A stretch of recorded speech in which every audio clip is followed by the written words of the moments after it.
Hello everyone, and welcome to another amazing episode of The Joy of Being for busy working mums and women in business and beyond who are seeking to unplug from their worries and overwhelm to light up with insights and joy. I am Marina Pearson, your host, mum and effortless lifestyle coach. On this week's episode, we're doing things slightly differently.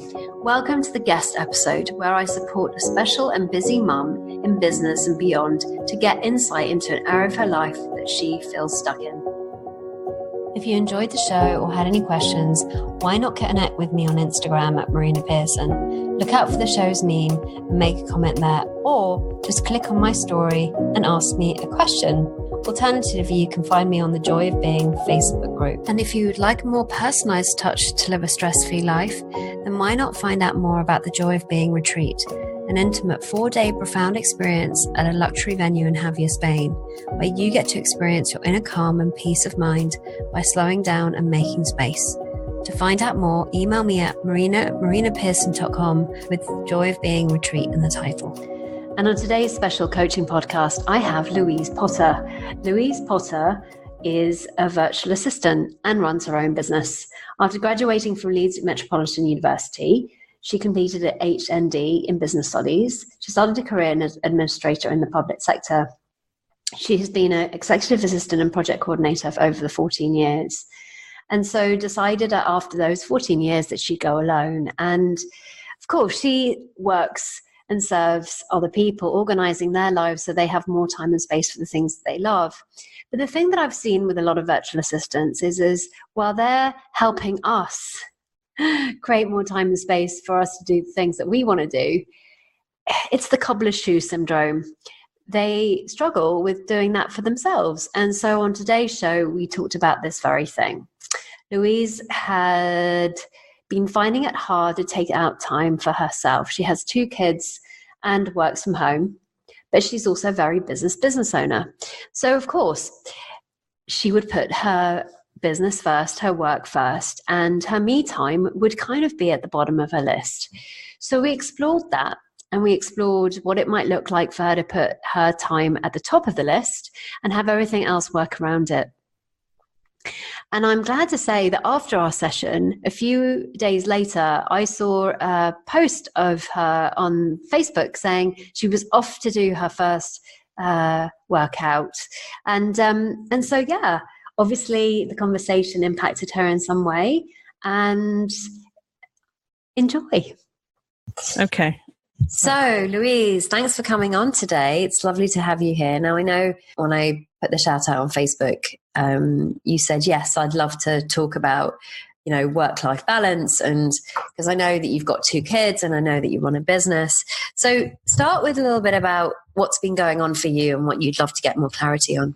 What's been going on for me? I've got 2 young children, so they're 5 and 2. So their needs are quite different to maybe older children. I've decided to work from home and start my own business so I could be around more for them, really, after school or school holidays and things like that. Mm. But when you're first starting out, you're sort of doing everything yourself and you can't really afford to outsource. So not only are you balancing the needs of your children, your clients, and your own business, trying to build that into something, that's actually going to make some money and deliver some really great work. As a mom, you end up taking a back seat. So, you're always the last on the list for everything, for self-care. You don't have any time because you're looking after everybody else first. So, yeah, that's what I probably wanted to sort of chat about today. How do you balance it all? When you say balance it all, what does that mean to you? Because obviously you've got a picture in your head as to what balance actually means. So how is it now and how would you love it to be? Because obviously you've told me the situation, but what does it look like now in terms of you feel like you don't have the balance? And then what would balance look like? To be fair, I've not got it too bad so far. I've sort of predefined my working hours to my clients, so I'm available in business time, but I do stop working at 3, so then I can do the school pickup, so I can be around in the afternoons. And then school holidays can be a bit tricky. So you're just trying to fit too much into a very small space. But, I mean, it might be that you work late at night or early in the morning just to try and balance that. I'm not. So, I mean, when I worked in corporate, I knew it wasn't going to work because you just have to be there like 9 to 5, 5 days a week or 4 days a week if you're part time, or 3 days even. But at least now I can be quite flexible. So I like to, if I've got like a big client work project on, then I can be flexible around that. Or if I know I've got like a holiday coming up, I try and step back from the delivery a little bit and sort of balance that time.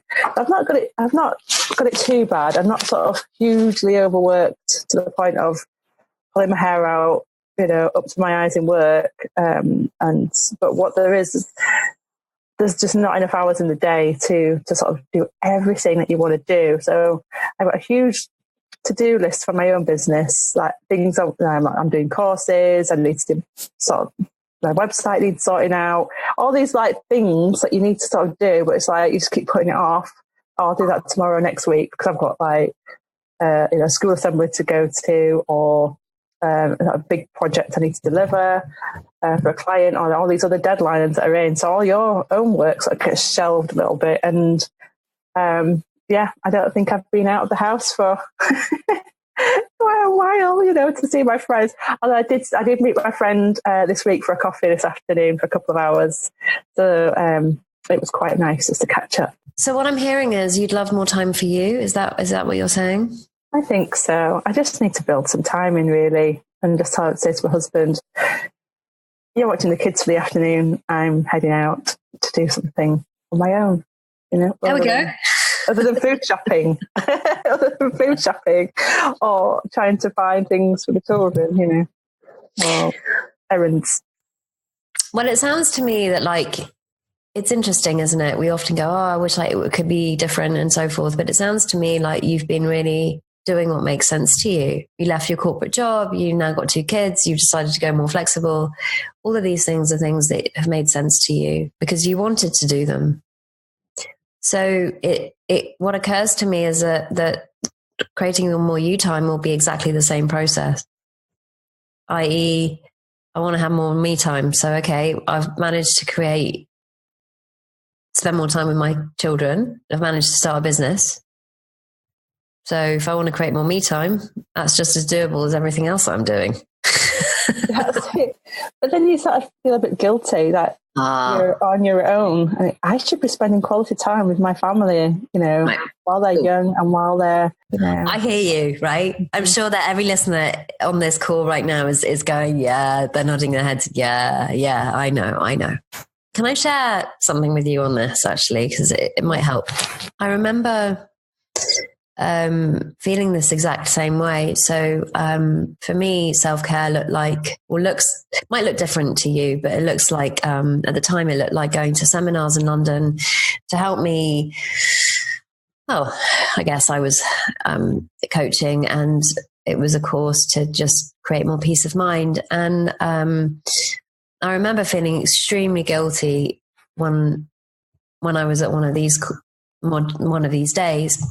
I got it was her, and it was her boyfriend by the beach, and Leo, and my ex-husband, I don't know where he was at the time, but Leo wasn't with either of us. And I just felt this huge pang of guilt going, oh my God, I'm such a bad mom. I should be there. He's there with them and he's not there with me. And throughout the day, I had a few conversations with mums, older mums that had grown and had teens and so forth and so on. And they kept saying to me, well, looking after you is looking after your children. And I didn't really understand that. I was like, no, looking after me is being selfish. It's being indulgent. It's being all of these meanings that I'd put on them, right? Is this resonating in any way? Yeah.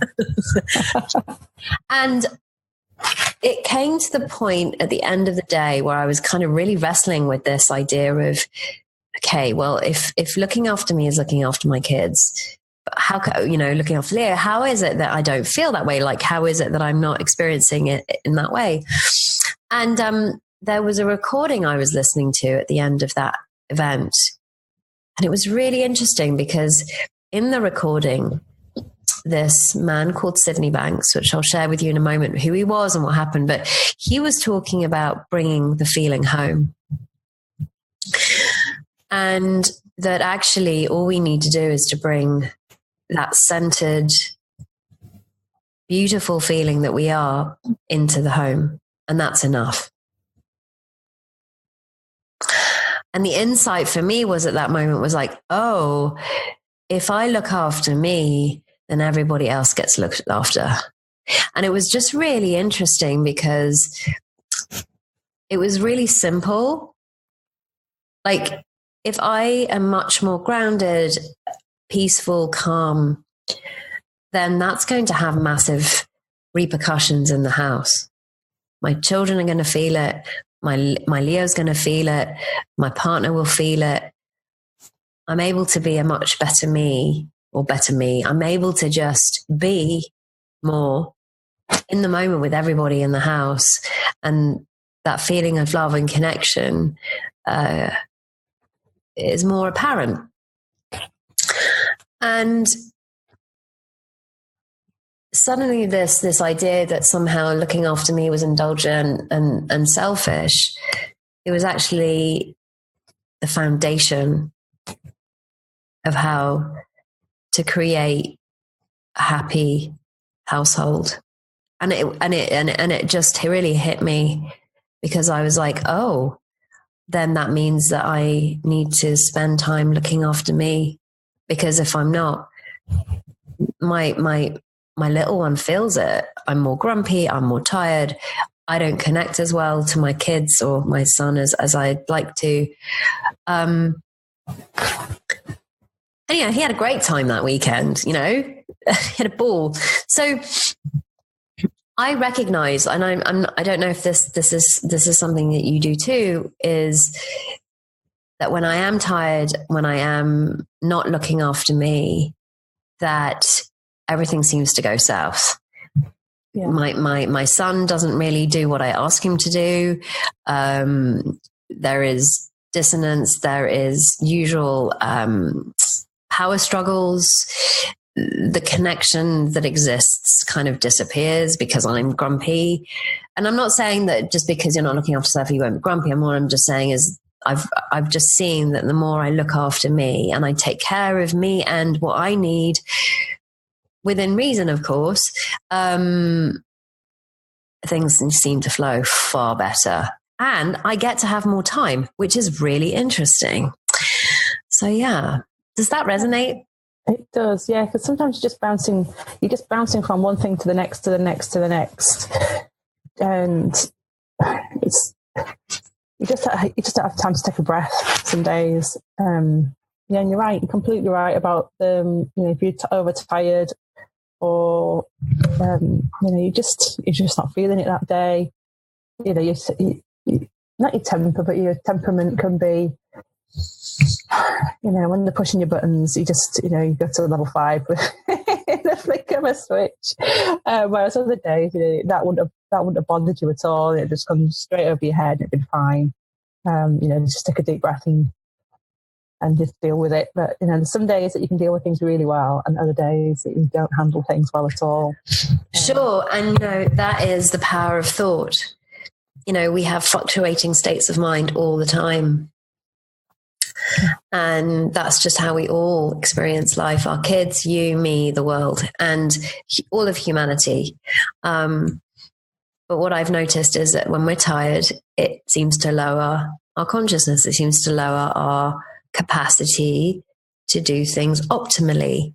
Now, I'm not saying that you can have 5 hours sleep and still not produce what you need to.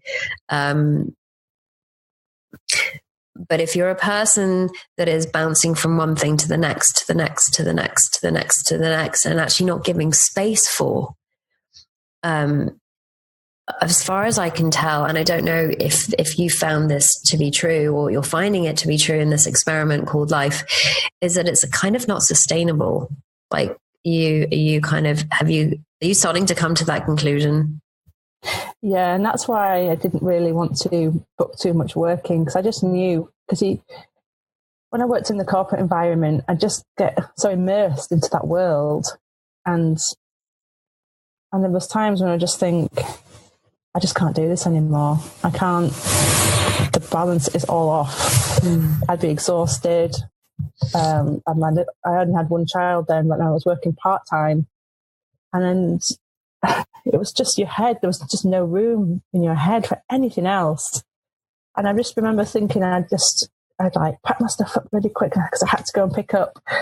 And I'd stand at the lift, and I was just like, there was no time to decompress at all. It'd be like straight into, what are we having for tea? Am I going to make the train? Are we going to get there on time? And then you'd pick up, and Tom would be so grumpy because he'd not seen you all day. And so all his emotions you have been having to deal with, and you're still not in your own.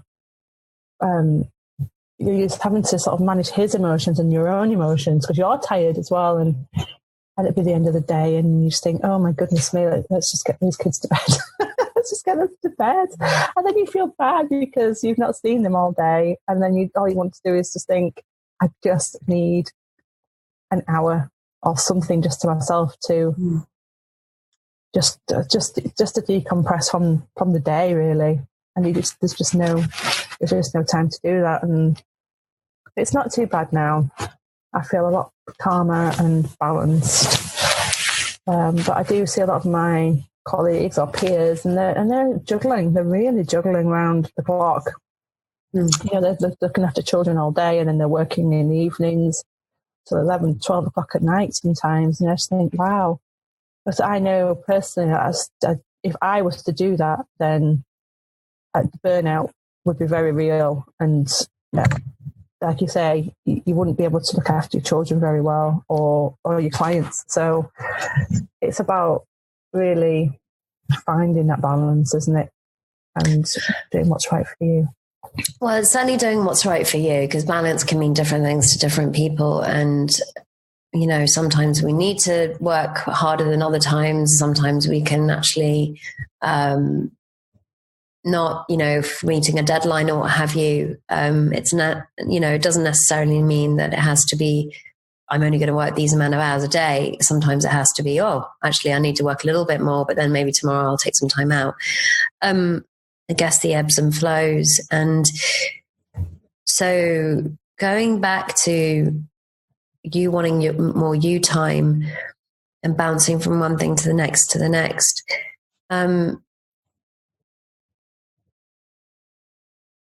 how could, from a practical standpoint, because I know often we think, I don't have the time, but actually we always have time for the things we prioritize, right? Yeah. So I'm going to ask it in a different way. If you could make you a priority and your self-care more of a priority, how would you love it to be?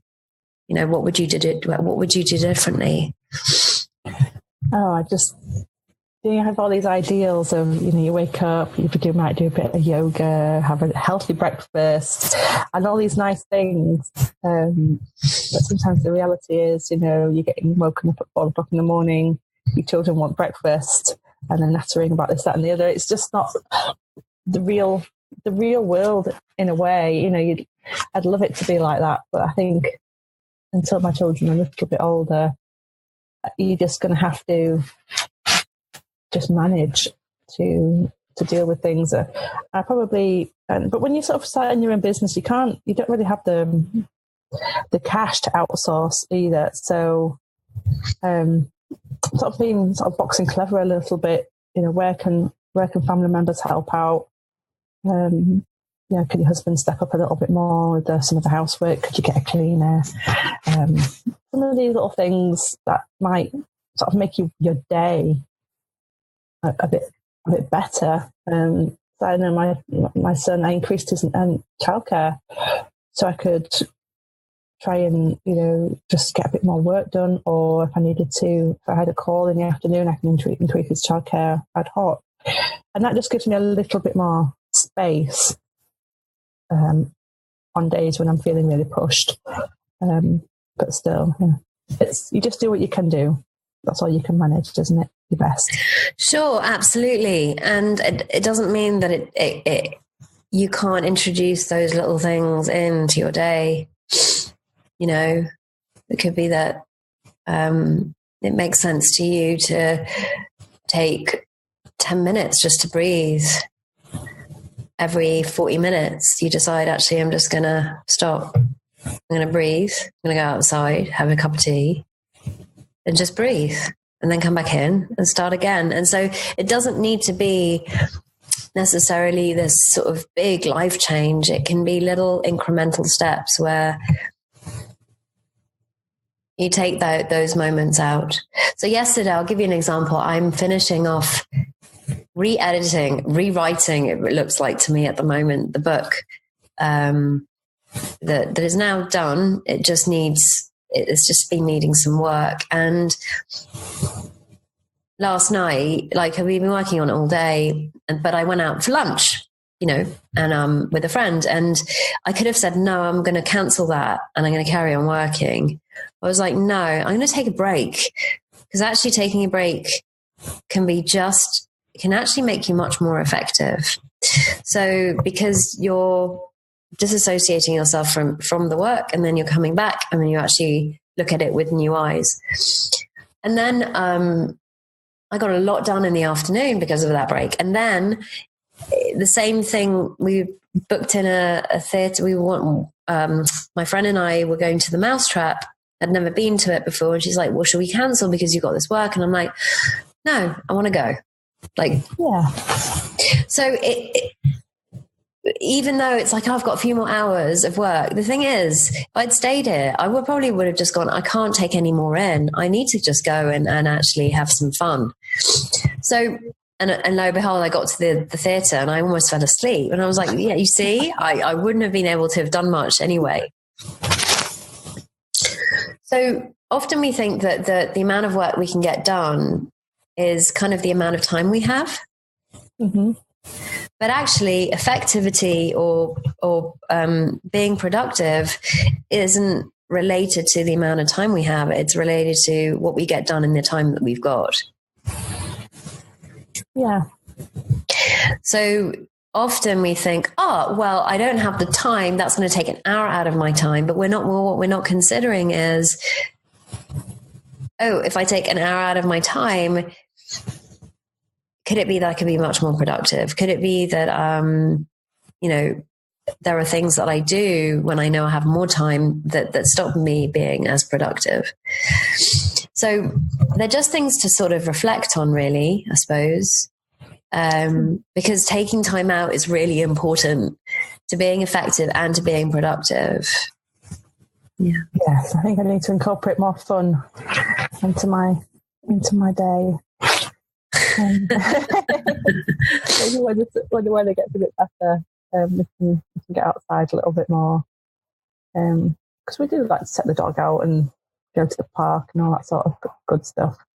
And there are days I just think, and I do stop and I think, if I wasn't working for myself, I'd be missing all this. I wouldn't be seeing that. I wouldn't be spending that quality time. And is it quality time, or am I just fitting it in?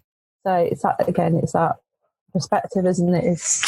Don't get to the point of where you're so overworked and overwhelmed when you just can't enjoy those moments, because that's what it's all about, isn't it? At the end, that's why we're doing it. Isn't it? Well, our mind fluctuates, so we go in and out of being present and not being present, and being present and not being present all of the time. Sometimes we're in flow. I don't know if you've found this, that there are days where you're totally in flow. Things seem to be going really well. Everything seems to be clicking and you've got a load of work done. And there are other days that it just feels like you're completely and utterly moving through a swamp or treacle and nothing's working. And like, you've got all these worries and you've got all these doubts, but that's completely normal, because what happens is that we have, it's a bit like a snow globe where our mind gets shook up, we have these thought storms that come in and then they leave again. And like a snow globe, if you don't do anything, they just settles again. And then, the next thing happens is boom, thought storm comes in, we can't see clearly, and then mind settles and we're like, oh, thank God for that again. So we live in this constant fluctuation of thought all of the time, regardless of what's going on outside of us. Mm-hmm. Regardless. And so those moments where we kind of, our body disappears and we're in the zone, that's presence. That's being present in the moment. That is complete presence, where we don't need anything other than where we are in that moment. But it's quite normal for our mind then to get distracted again and go off on a tangent again and worry into the future and think about the past and think about all the lists and things that we have to do. But have you ever considered that you don't need to take a lot of that thinking so seriously? No, I haven't, no. I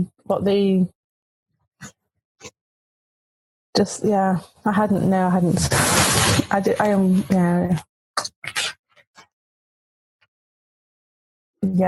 try and, the way I approach everything sometimes is with purpose. So, like you say, it's sometimes I'm present, sometimes I'm not. Sometimes I've got half an eye on something I'm still doing, and the kids are around. And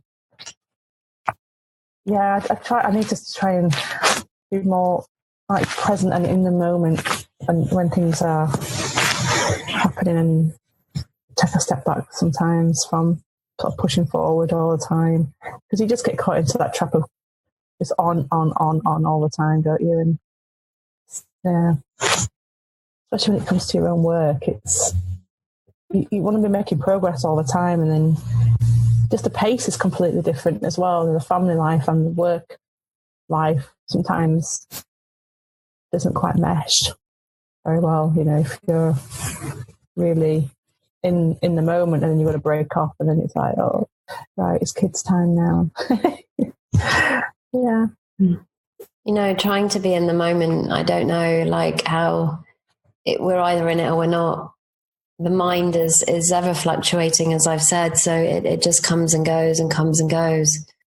But something that kind of came to mind when you were talking about your day, there was a post up on Facebook the other day from a colleague of mine, and he said, have you ever considered that you're not separate from the day? You mean with everything what do you mean by separate from the day? See if I can find it, because he said it beautifully. Good day or bad day? We'll see lots of posts about how to have more of the former and less of the latter. A common way is to see that it won't be down to your circumstances to decide that. Then sometimes you'll hear that you can decide whether it's going to be a good or bad. It's a mindset issue. And there's another way to consider it too. One that might sound a little crazy at first, but give a little thought anyway. Why do we need to be separate from the day? Only when I feel separate from my day do I get in the whole good, bad thing. And to be honest, the huge majority of my day, I don't feel separate from it at all, just getting on with stuff in life. Sure, there can be a felt sense of some things I prefer doing to others, but that isn't present much either if I stop to think about it. We've picked up the idea that there is an us and this is a separate thing called a day. But another than as an idea, a thought, you can actually find that division that is being spoken of. Can you find the division between you and your day? Or is it that just another idea, which we can then apply another idea, good or bad? So the idea that a day is separate from us,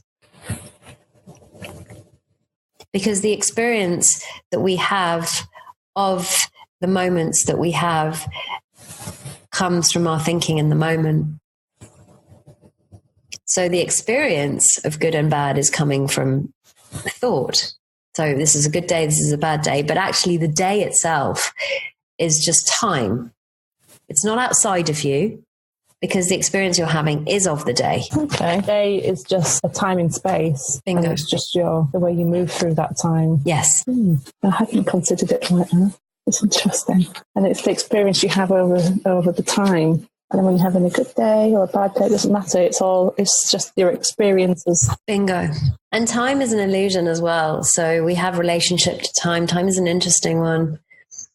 As I've been writing this book, there's a chapter on it, and I talk about time and how.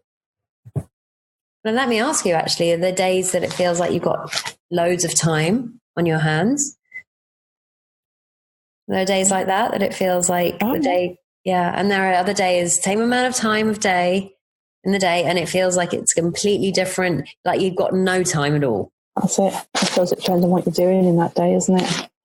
So what's the difference between the experience that you have in terms of the revved up time and in terms of when you think you experience as if you've got more time? I think maybe it's just, like you say, it's your state of mind. And when you're like in the zone and you're feeling productive and you're feeling you could like just crash through a whole bunch of work, or you like get your mojo on to get cleaning, and all of a sudden your kitchen looks immaculate.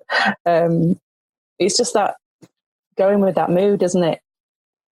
And then there's times when you just think, you might look at the kitchen again and think, I just can't face it. And then other days that you just think, I'm ready to tackle that. Right. So you've said it yourself. There we go. It's what I think. And it's so true. Like our relationship to time isn't dependent on the hours that we have during the day. It's dependent on our moods and what we're thinking. So often, like, I don't know about you, but when I start rushing, like if I see physically that I'm rushing, I know that I must be rushing in my head. I must have some revved up thinking that's going on. Urgency. We have to do this. We have to get out of the door. We now need to run. This all needs to get done now, right? Like now, otherwise I'm going to die. As opposed to same situation the next day. And yet, it doesn't matter. It's just fine, we'll get there. Yeah, 5 minutes late doesn't matter. Whereas another day, we're like, you have to get there on time. Get your shoes on. Yeah. And it would seem to me that the former, like the day where we have the revved up thinking, it feels like time has completely run out. Do you think it might be something to do with overscheduling? Like if you've got so much to you schedule too much into your day that you feel that pressure already before you've even started your day and think, oh my goodness, I've got all this to do. Where, it's another day if you haven't, but you've still got the same amount of work roughly, but if it's just your perception of how much you've got to deliver as well, maybe. Well, where do you think that pressure is actually coming from? Probably by my own self, really. Just you can put too much pressure on yourself to achieve, to deliver, be the best person, be the best wife, be the best mother, be the best business owner and client delivery staff. You can put way too much pressure on yourself on all aspects. I think possibly it'll all get done in the end. That's why I always think sometimes, and like you say, try not to exception of time.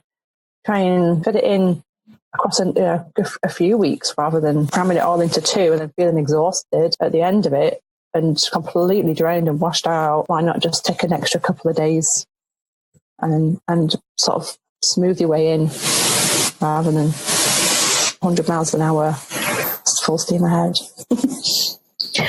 Well, I think there's some common sense in not overscheduling. I think there's some common sense there.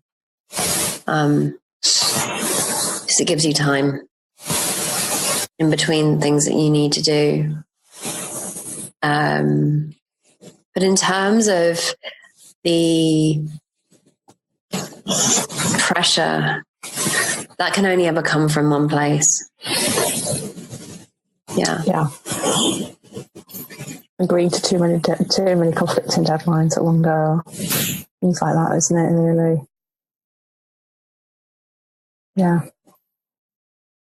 Overcommitting. Well, the pressure really only comes from ourselves, as you rightly said, like in all that. And, but yeah, sometimes we overcommit. And so therefore the priority, it's interesting, isn't it? Because if you made the priority space, if you made the priority to give yourself more space and time, then you wouldn't overcommit, because obviously there seems to be a priority at the moment, which is to overcommit. And if I say yes to more things, it will mean more money. But actually, is that true? No, it does. You might get an extra couple of pounds, but it's not really, in the grand scheme of things, sanity and your health and well-being have got to be up there, haven't they? Really. And if you're not, like you say, if you're not looking after yourself, filling your own cup, that's what they say, isn't it? You've got to fill your own cup first. Then you're just going to get worn out, burnt out, run down. You're just not going to enjoy your life, your everyday existence. It's going to be so difficult, isn't it? More than it needed to be, I suppose. That's very wise. Often we think that if we get enough done, then we can do more. But actually what I'm seeing now, which is quite new for me, is the more space I give to things, the easier it is for me to navigate what I need to get done. So in the sense that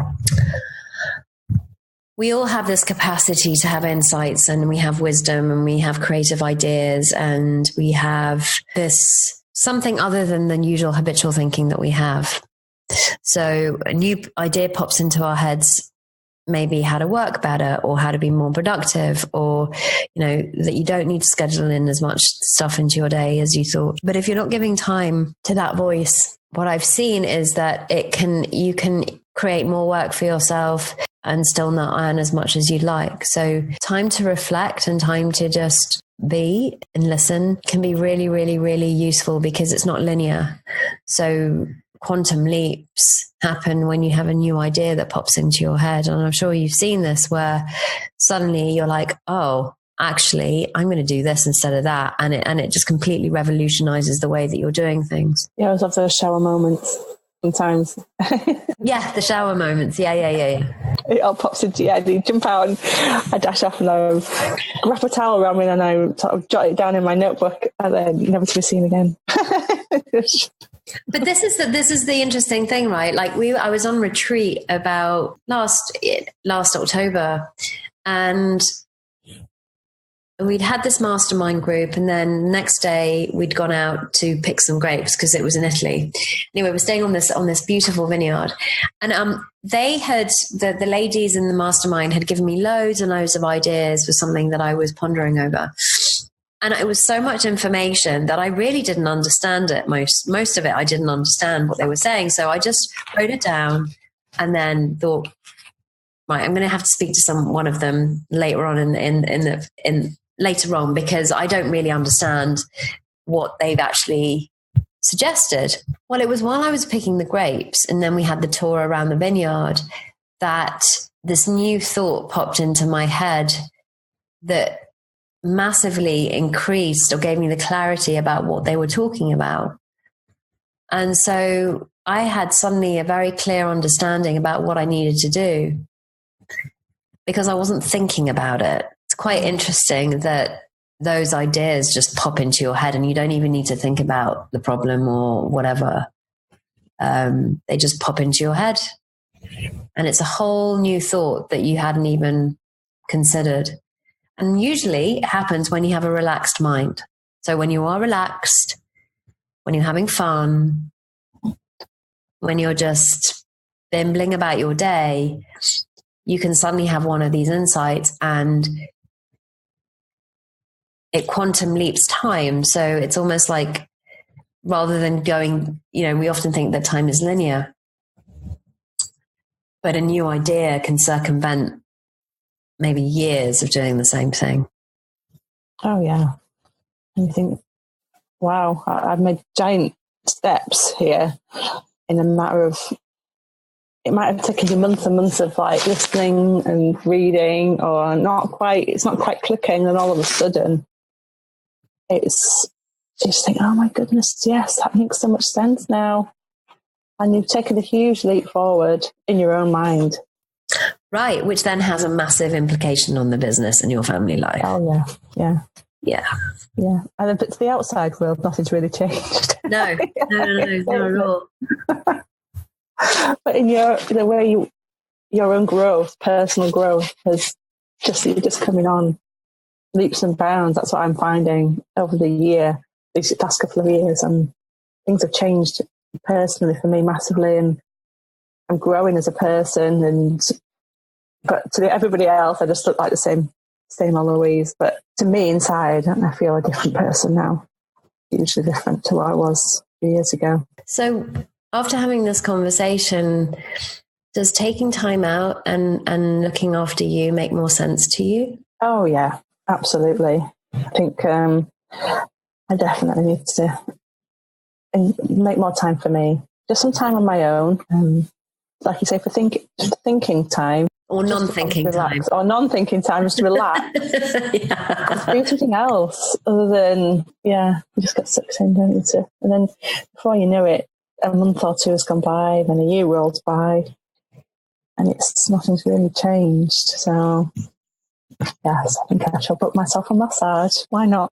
Yay! Yeah, result. I actually get 2 massages a month, and I have a kinesiologist I go and see once or twice a month as well. And what's been really interesting is when we start to take time out, new things want to be expressed. It's really interesting. For many years, I had put singing to one side.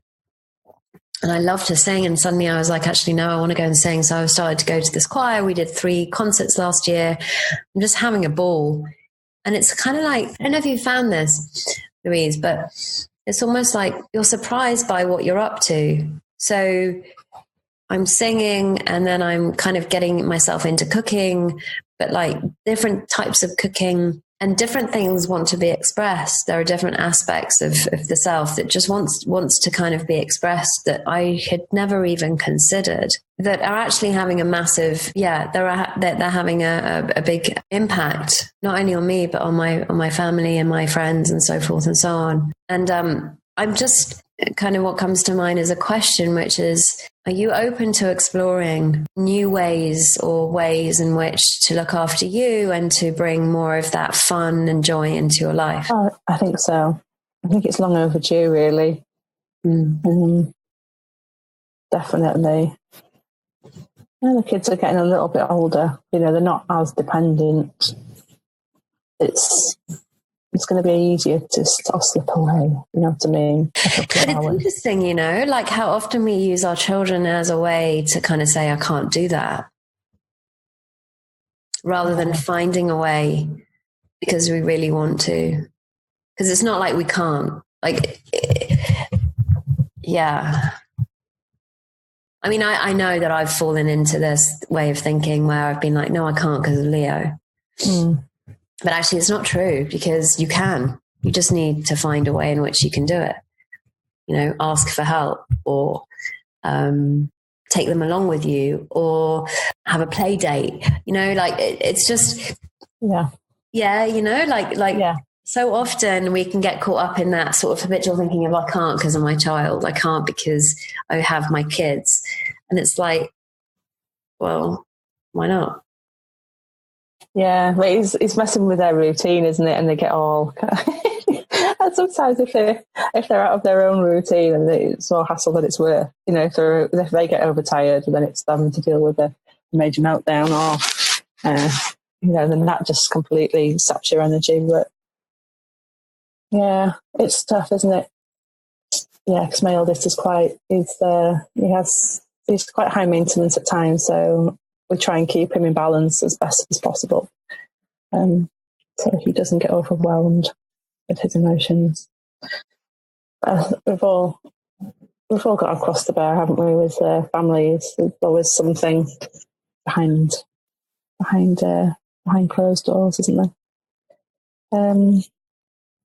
I just need to sort of just schedule more time for me. And I did actually. I wrapped up work a little bit earlier yesterday, and I took the dog out in the middle of the day.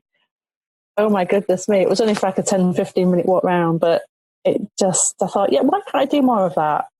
Why can't I, finish just a little bit earlier and just take a walk in the sunshine and, do something that I like to do. I mean, that's not everyone's cup of tea, it's getting dragged around the block with the dog, but I like it though. Well, it's whatever works, right? It's whatever works for you. So that's the important thing here. Whatever other people are doing, it's what you love to do. It's what kind of you're being drawn to do. It's what you're what lights you up. Yeah, my friends always say, "Oh, can't your husband take the dog out?" I say, I like doing it. It's my time. I get to go out for an hour, or I get to, I might be doing not a job, but that's why I got the dogs. I love taking them out. We go to the woods and here, there, and everywhere, and it gives me a chance to breathe and just unwind a little bit. But also possibly to get some great ideas to actually grow the business. That's business development time. Business development time. I remember it was before I decided to take the plunge with this thing. I was, should I do it? I think I might do this. And what if I can't get a client? And all these worries that used to wrap around my head. I spend the whole hour just worrying about it, and I talk about it every time. And I just do it in the end. Just go for it. And I'm never looking back, really. So I'm so glad I took the plunge. It's not for everybody. I'll be honest. When people say to me, and it's not easy working for yourself. It really isn't. Yeah, it's hard work, but it's a different type of hard work. But yeah, I'm enjoying it. So, Louise, have you found this conversation helpful today? Oh, absolutely. Yeah, I think you're right. And I liked the bit about how you view time. That was really profound, actually. I enjoyed that bit in the middle. The rest of it. Oh yeah, it was good. All of it was good, but I like that. Like, just really sort of shifted the perspective for me. So what will you take away from today's conversation? Yeah, I'm gonna start taking more time for me, building that into the day, and asking for more help from my husband. I think he can help a little bit more. Often we take, like I know, I've had clients I've had the same conversation with, right? So it's like, no, but I can't. And, he's also tired. And I might just have the conversation and see where it goes, because they might be wanting to actually spend more time with the children. But we're often the mummies and we're going, no, like, let me do it. It's up to me. But actually, no. Like, so, and it's brought up really cool things for them. Like, they've had to have that conversation. And as a result, this assumption that somehow it was a big problem for them isn't. Like, there was this big sort of a pink elephant in the room isn't there anymore, because they realize that they've made up this complete story about how the other person was going to respond. I'd say, I think as mums, and we just put everything on ourselves. It's like it's our job to do these things. It's our responsibility, and it isn't, is it? It's not. Nope. There's two adults living in this house, and the balance is off. So, absolutely, yeah, there can be more help on the other half, I think. Yeah, there will be a conversation. Amazing. So, from what I've heard today, there's going to be more self-care, definitely a massage on the way, and a conversation with the hubby so you can actually have more time for you. Yeah, I think that's the best course of action. Awesome. Well, Louise, thank you so much for coming on today, and thank you for hanging out. No problem. Thank you. Thanks for having me. It's been a pleasure. You're welcome. Okay. And there we have it, another incredible episode of The Joy of Being. And remember, if you'd like to come on the show to get clarity and flow in an area of your life that you feel stuck in, please email me at marina@marinapearson.com, sharing what you would love to get insights on. And remember, you can find me on Instagram at Marina Pearson, or my Facebook group, The Joy of Being. So until next week's episode, remember, you are the joy you seek.